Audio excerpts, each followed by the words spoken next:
The BC government just announced that they are taking away autism funding within a year. And if you've already been watching our mini-series, you know that we've been walking through the 3 programs. Today, we're going to go through what's going to happen if this goes through and your funding disappears. That's what this episode is about today. And watching this episode is super important because, as we know, our kiddos have a hard time with transitions, and your transformation is going to matter. So stay tuned to learn how it is that you can help your child through this very pivotal time. I'm Stephanie, and I am the founder and CEO of Awesome Match Autism Services, here with my co-host, Angela, as always. Hello. And Angela is an RDI consultant and parent to a kiddo on the spectrum. Yeah. So one of the things we're talking about today is, now that with all the changes, what are we going to do if all this goes through? And as we know, a lot of families are going to be impacted by this. Yeah. What do we do? What do we tell these parents? And I got to say, Angela and I mean, we are in the first week of April, guys, in 2026. So we are about 6 weeks out from getting this news from the government. And Angela and I have met with, I'm going to say, well over 4 dozen families personally. Mm-hmm. And also last week read through, which maybe we'll get to in a bit. We are working with advocacy groups and surveys and parent surveys from Awesome Match and other parents around BC, and hearing the feedback has been really difficult. And so we're here to discuss what this transition for your child can look like, and we're hoping that looks like a transformation for you. So you talked a bit about the surveys and stuff and what we've been reading. Yeah. And, a lot of what we've been hearing is parents are scared of, okay, they know that maybe they're not going to get the same amount of funding, but what do they do now? They can't, the thought terrifies them of having to maybe change their therapeutic approach, or, change teams, or if their child no longer has access to any of the funding available for therapy.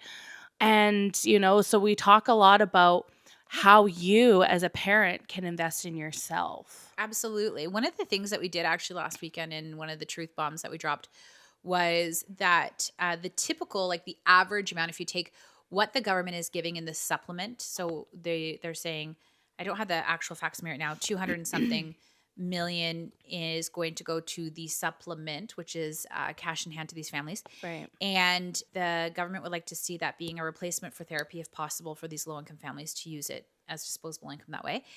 And the average, if you take that amount divided by how many kids they think that's going to support, it's something like $205 a month for the average parent, or the average amount, the average spend. So we're here to talk about what that looks like, because obviously taking that and going and paying for 1 hour of OT or SLP may or may not be the best use of the funds. Now, those specialists are very important, but we're going to talk today about the 3 things you can do about it. Number 1, we're going to talk about in our first segment is going to be getting out of crisis mode. Yes. Yeah. And this is such a heavy topic. And I know a lot, even without the funding changes, a lot of the families that we talk to are in a state of crisis where they're just in survival mode. They're just literally trying to survive day to day, getting out of the trenches and trying to survive. And so add this component onto it, it just makes things even more heavy. Yeah. Now that we're just getting into that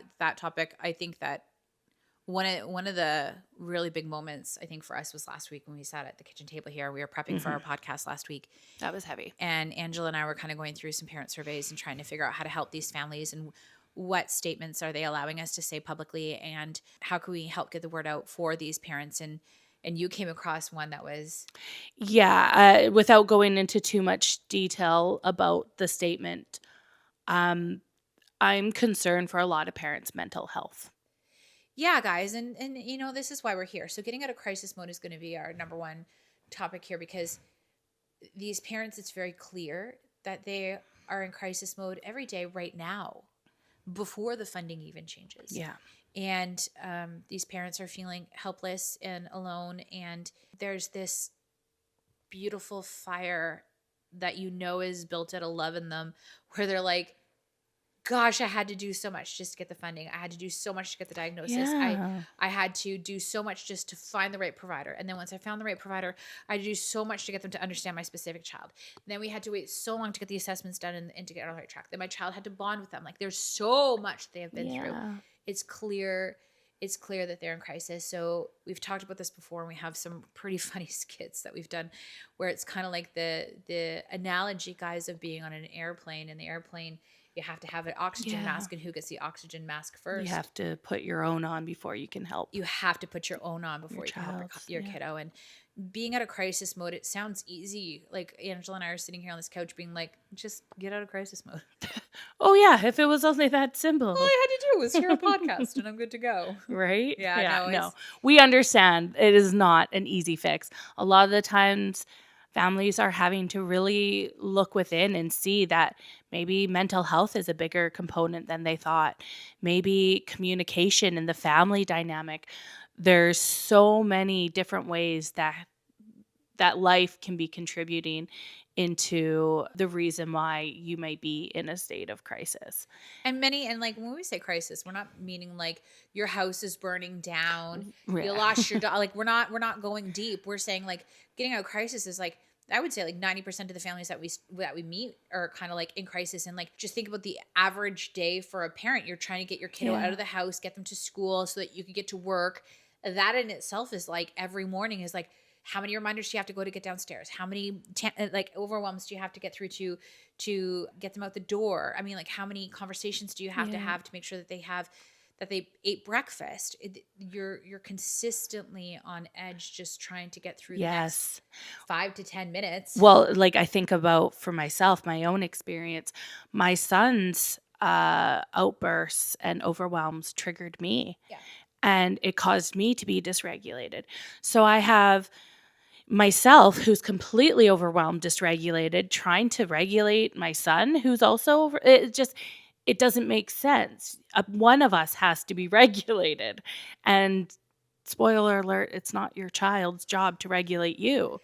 Yeah, and we have a lot of podcasts, guys. For the sake of keeping this podcast short and getting to the point, we have tons of podcasts on co-regulation and why it's important. We have a couple of podcasts on getting out of crisis mode and why that's important. In a nutshell, guys, if I can give one piece of advice just here to go on to the next topic would be the more stressed you are, the more self-care you need. Mhm. It is that simple. And the piece of advice that I've been giving, especially around this change with the BC autism funding and meeting with all of these families, we've had several parents, who are shaken and crying and they're Yeah. like, what do I do? And it's like, can you be proud enough to ask for help from the people in your life, whether it is a friend, Yeah. a family member, Creating that support system. anywhere, like your church, if you go to church, Yeah, your can you community. ask for someone to help you in giving you a break? Because I promise you, if you go and use us as an excuse, be like, you know what, I listened to these chicks and they said that I need to have some selfish time in order for me to be a Yeah. better parent. So can you help me have some selfish time? Use us as Yes. an excuse and say, I need some selfish time, whether that's Yeah. taking a bubble bath, going for a walk in the woods, whether that's Reading a book, going a for a coffee shop. walk, investing in what you need to energize and recharge yourself. Yeah. That is going to be by far the most important thing. For me, that sometimes looks like having a couple hours of zero responsibility where I don't have to make a single decision. Yeah, no decision day. That to me is how I recharge. I'm just like, okay, I don't have to worry about lunches. I Yeah. don't have to worry about food. I don't have to worry about if he's going to this appointment, this, whatever. It's literally me just existing Yeah. without having to worry about another person. You know what we had to do to get through last year, because we do selfish Sundays. So selfish Sundays is literally like no demands. If we want to sleep in, sleep in. If we want to eat steak for breakfast, eat steak for breakfast. If we want to have waffles for dinner, have waffles for dinner. If we want to sit in bed and watch TV all day, do it. But if we also want to hike or kayak or go to a coffee shop or go to the keg, we could do that too. I It's a love selfish day. that. There's just no demands. And it's not just for us, it's for our children too, because it's important too that they have a reset and they have a day in which we're not going to ask them out of nowhere to do a chore. We're not going to Yeah. put a demand on them either. And I think that really got us through the year. We don't really do it as much anymore, although we will absolutely will activate that button when we need to, because we're really in a great state in our household right now. But That's a really cool idea. What a great way to start the week too. thanks. I love that because usually for us, Sundays are get everything ready, chores, It is for get us now, groceries, get all the yeah, things done. But I like that idea better. Ebb and flow with what your home needs, please. So out of crisis mode, guys, there's a lot of resources. We're going to touch base on that a little bit later, probably too. So just a little example of what maybe we might be feeling, a parent might be feeling in terms of crisis mode for this transition. Angela, what do you think? Goodness. Well, everyone deals with things differently, but I think a large one is going to be financial because you are now probably going to be reducing the amount of funding that you have access to, or whether you're going to be receiving that supplement and needing to decide, okay, I might be getting a couple $100s a month through that supplement starting next July. Am I going to put it towards my child's therapy or am I going to use it to buy our groceries or pay bills? Like that is a really hard decision. And I'm upset that it's put on parents to make that decision. I think that in itself is not ideal, putting parents in that position to have to decide.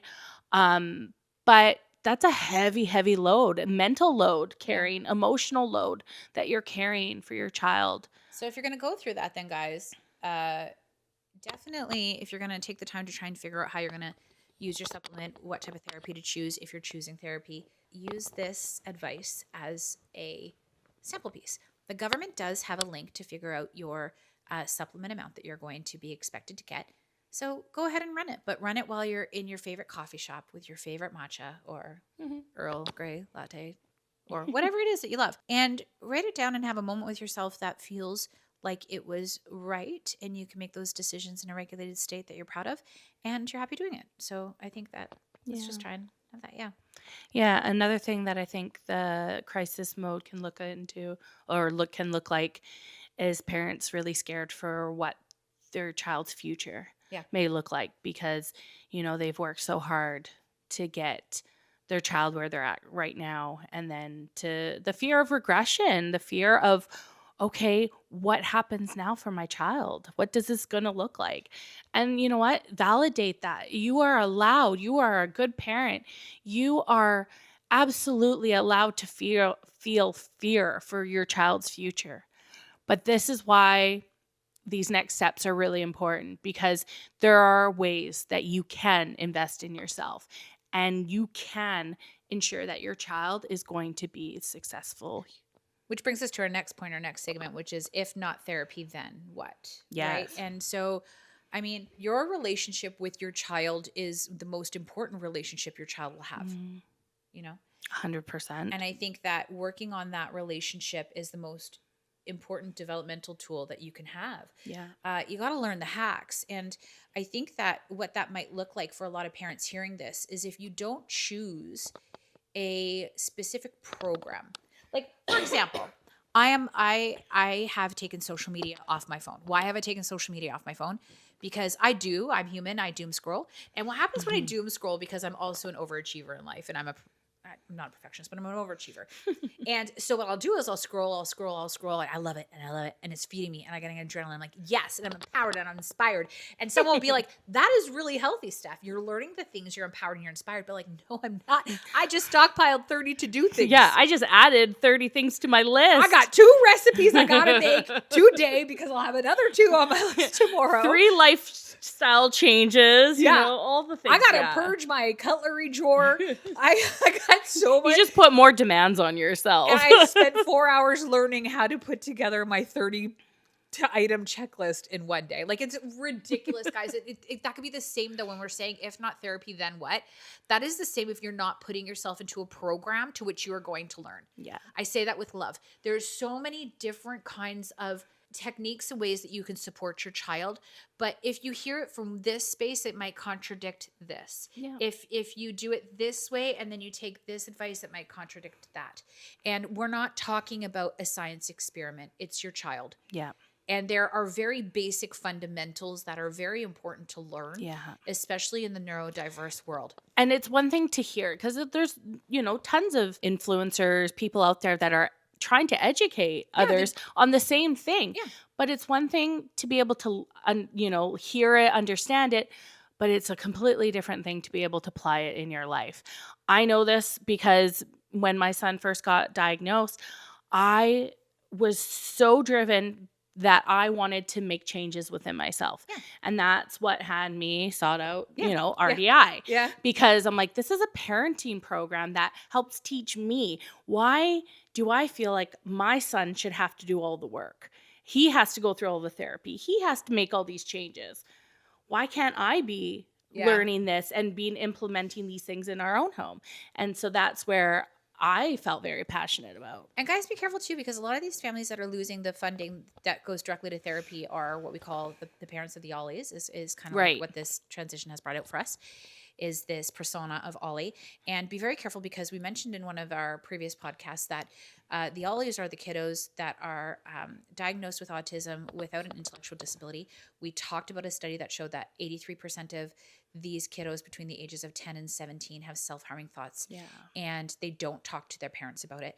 And so I bring that up with love and care again, because it is so important. And I bring that up again because this is why Angela and I are here. And we're not saying, obviously we're creating this, we're creating a program called Raising Us, which we've been working on before this announcement. It's all over our podcast here. But I mentioned sticking with it because, not as a sales point, but as a request, as someone who cares about your child with you. We have parents that are in these surveys that we're listening to that say, I went to my doctor and my doctor told me to just discipline my child more. Mm-hmm. What is that? Now, if you take an autistic child and we just discipline them more, and we took that very vague and direct advice from a doctor, who of course we're going to take their advice, they're a doctor, and we apply that to our child so generically, that is where the harm comes from. Yeah. Please pick a program that is mental health based. Even if your child right now is 6, you do not see the impact that your everyday decisions and those conversations have on your child. So if not therapy, what? It's you. And it's you. And that brings us to segment 3, which is, you got to stay in it. You're going to forget that TikTok you saw 15 years ago. Right. This is a transformation, guys. It's definitely a love letter to your child, and to be able to do and invest in yourself. Yeah. And finding the community to keep you accountable. Yeah. It is a huge point. Trying things daily and knowing that you're going to fail. Yeah. I think giving yourself grace, knowing that you're not just going to be able to completely change the way that you parent, the way you talk to your child, the way you're interacting with your child. It's not going to happen overnight. It is a long progression, but it's an extremely important progression. And be careful what room you walk into in terms of communities. Like on Facebook communities, there's a lot of wonderful communities with a lot of wonderful parents really helping each other out. And somehow in those same communities, though, is also a lot of parents giving off some really toxic advice. And or like even on the comments we were talking about the comments that we're getting on our truth bombs that we're dropping. And some of the comments are like really kind of like, just deal with your own child, or like it's really hurtful information from some people. You got to protect your inner circle. You have to protect your exposure to opinions that can influence you if you are the most important thing to your child. Yeah. You got to protect it with all your might. That's how you protect your child, is through protecting yourself. So just be careful, guys. And this is a long process to go through a transformation. But also, Angela and I have done it. Mine took a couple of years to really feel like this feels like home now. Like I was just mentioning, like we don't have to do selfish Sundays anymore. Like our Yeah. house is really regulated now. We had many teens and many young adults in this house, and there was a lot of conflicting because we're all a little neurospicy to some degree. And there's a lot of headbutting, and it took a while, and I'm so freaking proud. And I've watched you go through a pretty big transformation as Yeah. well. And it's been beautiful to watch, like, my relationship with my son, like, Yeah. the trust that he has in me, the trust I have in him, the openness that we have, Yeah. it's so, so beautiful, and I would not change it for the world, but And, it and the took time. and the kids are so happy. Oh, Like kids are really yeah. happy. Like and that was divine to see. Where you just saw Tegan here before we started the podcast. Mhm. He lets me talk about him openly. He just turned 20 yesterday, and he got a scooter, and he's just so Genuinely so and happy, he had to so deal with excited. some really high pressure stuff yesterday, and he was just I just watch him and I'm like, I can't like I cannot not want to be around him. He's genuinely So the cool. coolest human.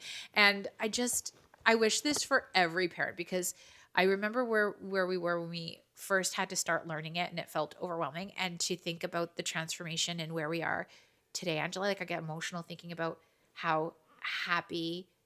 I don't know how to express how many people we've seen go through this that have really transformed and can live a very happy life raising autistic individuals. And I think that is so freaking cool. It is. And I It's just wish, very rewarding. yeah, I wish everyone can Yeah. feel what I feel. And so that's about it. So guys, so Well, I find your just people. wanted, yeah, let's quickly wrap up with Raising Awesome. Okay. Yeah, please do. So, as we mentioned, we have, if you continue looking through our YouTube videos, we address Raising Awesome there. Yep. We also have our Raising Awesome Instagram, social media. Yep. It's a big project, but Yeah. it's something we're so passionate about, and it's something that I think with the change that's happening in BC, Yeah. it is going to be even more important, because investing in yourself as a parent is going to be one of the best decisions you will make for your family. I think what's really cool, guys, if you haven't listened to a podcast before, I started my company almost 5 years ago. And I started it because of the changes that was announced almost 4 and 5 years ago.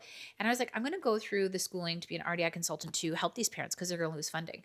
And then they said, no, just kidding. You can keep the funding, which was great. And then the company catapulted so fast that we've been working for the last year and a half on this concept of community course coaching and just being available for a fraction of the cost for these families. Yeah. We've been working on this concept for a very long time. We're so confident in it. At the same time, we require feedback to make it personal, like to make it the best experience for the parents. And we're so excited to actually dive in and really help you through this transformational time for you and your kiddo. I'd really appreciate your feedback. Yeah, definitely. Like, we're learning as we go too, right? Like, we're wanting to build, Raising Awesome for what parents need. So getting your feedback is super imperative. Yeah. We want to know what you think, how you feel. What could you use that would be very beneficial for you? So definitely leave us comments, let us know. And if you want to know when Raising Awesome drops, we are hoping it's going to be in June and July of this year, 2026. We're hoping we're ready to have our coaching community and course ready for you guys. So if you want to be part of that journey with us, just drop your email. There is a link below, and we will make sure to update you as they come. But subscribe here to Raising Awesome and stay inspired, guys. It feels like it's tough out there, but you got this. We started this series as, what the government may potentially be taking away from you. It's really important that you know that investing in yourself, the government cannot take that away. Can't take it away. Build something no politician can steal from you.